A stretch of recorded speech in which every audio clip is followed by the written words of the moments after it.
ಕಾಲ್ತುಳಿತದ ಭೀತಿ ಬಗ್ಗೆ ಪತ್ರ ವಿಚಾರ ಸಿಎಂ ನಿವಾಸದ ಸಭೆಯಲ್ಲಿ ವಿಷಯ ಪ್ರಸ್ತಾಪ. ಸರ್ಕಾರಕ್ಕೆ ಬರೆದ ಪತ್ರ ಲೀಕ್ ಆಗಿದ್ದು ಹೇಗೆ ಅಂತ ಚರ್ಚೆ.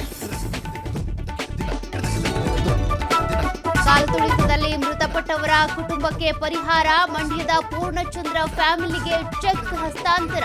ಮೃತನ ಕುಟುಂಬಕ್ಕೆ ಸಚಿವ ಚಲುವರಾಯಸ್ವಾಮಿ ಸಾಂತ್ವನ. ಹಳೆ ಚಂದಾಪುರದಲ್ಲಿ ಸೂಟ್ಕೇಸ್ನಲ್ಲಿ ಬಾಲಕಿ ಶವ ಪತ್ತೆ ಕೇಸ್. ಬಿಹಾರದಲ್ಲಿ 7 ಮಂದಿ ಆರೋಪಿಗಳು ಅರೆಸ್ಟ್. ಬೆಂಗಳೂರಿನ ಸೂರ್ಯನಗರ ಪೊಲೀಸರಿಂದ ಬಂಧನ. ಮಣಿಪುರದಲ್ಲಿ ಮತ್ತೆ ಭುಗಿಲೆದ್ದ ಹಿಂಸಾಚಾರ. ಮೈತೇಯಿ ನಾಯಕನ ಬಂಧನ ಖಂಡಿಸಿ ಪ್ರತಿಭಟನೆ. ಮೈ ಮೇಲೆ ಪೆಟ್ರೋಲ್ ಸುರಿದುಕೊಂಡು ಆತ್ಮಹತ್ಯೆಗೆ ಯತ್ನ.